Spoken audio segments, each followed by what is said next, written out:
আব্দুল কাদের জিলানীর জীবনী পড়লাম আমি শিক্ষার জন্য, বলছে এদিকে তাকান। ওনার 5.5-6 বছর বয়স মাত্র, মা নিয়ে গেছে মাদ্রাসায়। ওস্তাদ বলছে আব্দুল কাদের বলো আলিফ। হযরতে আব্দুল কাদের বলে হুজুর আলিফের মানে কি? আলিফের মানে আমি জানি না। আলিফের মানে জানেন না, ও জিনিস আমি পড়বো না, কারণ যে জিনিসের অর্থ নেই মানে নেই ও জিনিস আমি পড়ি না। ওস্তাদ বলছে কি বলো তুমি, তুমি জানো নি যে আলিফের মানে বলতে পারবা?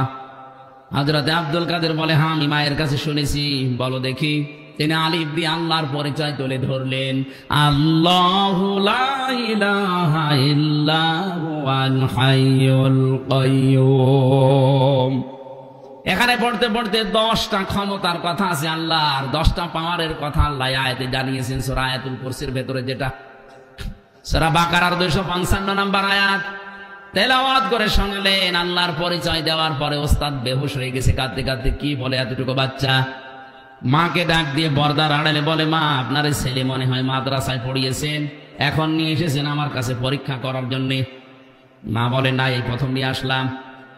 ওস্তাদ বলে আপনার কপাল ভালো, এতটুকু বাচ্চা, এর তো কোরআনে কারিমের অনেক আয়াত আছে। ওনার জীবনীতে লেখা আছে প্রায় 18 পারা পর্যন্ত ওনার এই ছোট বয়সে মুখস্থ ছিল, 5.5-6 বছর বয়স। মা আমার কান্না আরম্ভ করলেন। ওস্তাদ বলে আপনি কাঁদেন কেন, আপনার তো আনন্দের বিষয়। মা বলে কাঁদি এই জন্য, আমার এই ছোট্ট বাচ্চা পেটে যখন ছিল তখন প্রতিনিয়ত আমি কোরআন পড়তাম। আজ কত মহিলা প্যান্ডেলে বসে আছে, ওরা সন্তান পেটে রেখে সূরা ইউসুফ পড়ে না, সূরা মুহাম্মদ পড়ে না, ওরা সারাদিন বসে দেখে স্টার জলসার স্টার প্লাস। পেট থেকে আব্দুল কাদের জিলানী আসবে না কটকটি আসবে?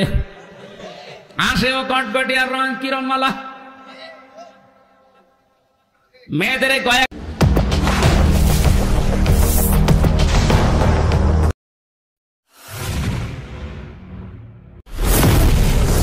পেট, এটা খুব দামি জায়গা। এখানে কত মানুষের নজর পড়ে, সবার নজর কি ভালো? অনেকে বলে হুজুর আমি ভালো নজরে তাকাই, এটা টাটকা শয়তান। তোমার নজর কত ভালো?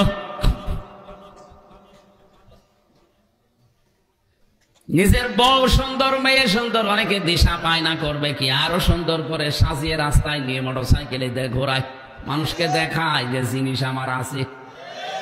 তো জিনিস আমি করবো কি? জিনিস আছে তোর নিজের জন্য। আর ওইটা রাস্তা দিয়ে মোটরসাইকেলে করে নিয়ে যায়। এই যুব সংঘের যুবকরা দেখে আর বলে আল্লাহ মাল গেল।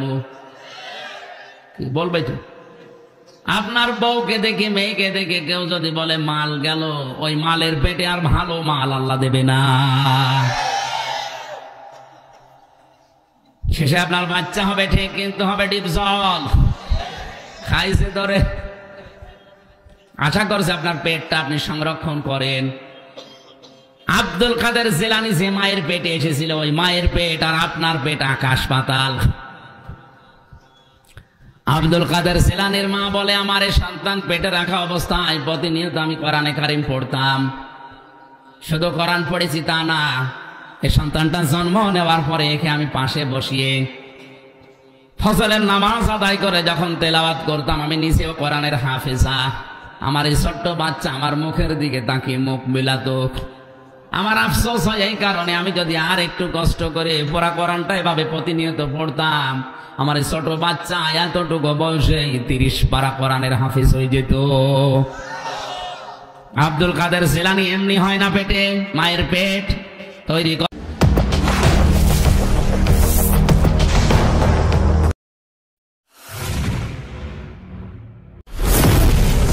লাগবে ওই রকম ভাবে। কোন মহিলাকে নবীজি কিন্তু দাজ্জুস বলেন না। আর দাজ্জুস লা ইয়াদখুলুল জান্নাহ, এটা মুযাক্কার শব্দ, পুরুষ।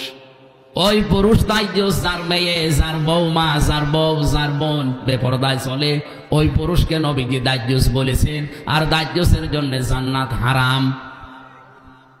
আর দাজ্জুস লা ইয়াদখুলুল জান্নাহ, দাজ্জুস জান্নাতে যাচ্ছে না, যাবে না।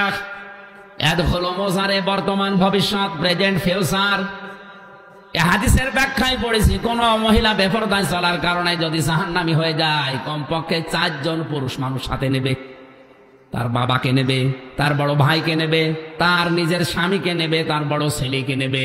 ও বাংলার মুসলমানেরা, এই জন্যই তো পর্দা পর্দা পর্দার কথা বারবার বলা হয়।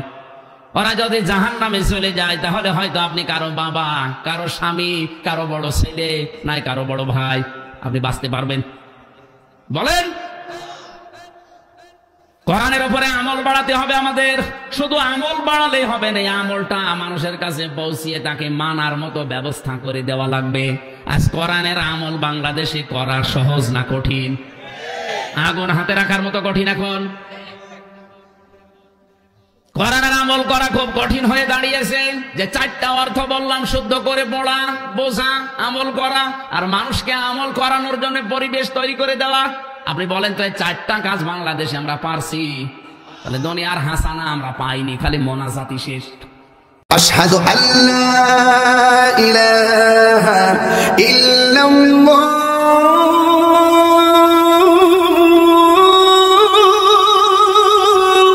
আশহাদু আন্না মুহাম্মাদান রাসূলুল্লাহ।